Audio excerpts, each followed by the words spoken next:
the car won't start, but it's connected to the brake switch.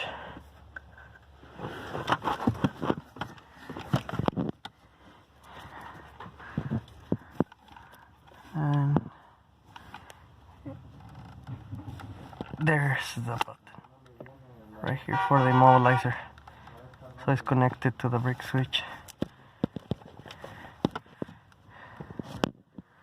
You have to push that button and then turn the engine. So there's a brake switch and it is connected there. So press that button and start the engine to bypass the module.